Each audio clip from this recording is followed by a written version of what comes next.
see what he looks like outside of a small picture for our first impression.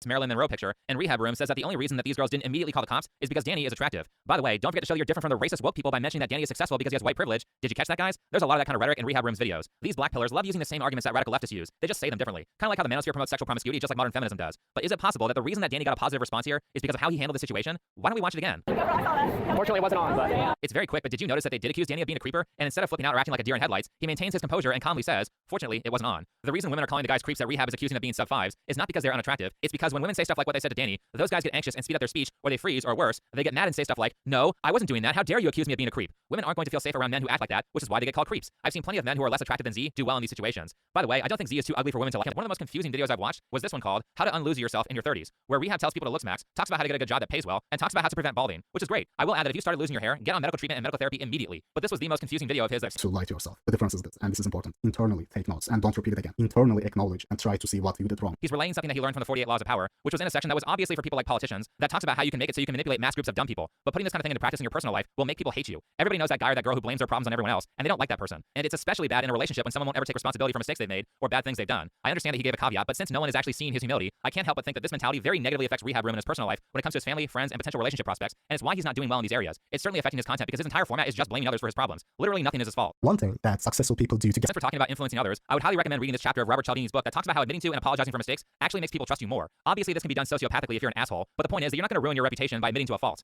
Now, I get it. Some people are born way less fortunate than others,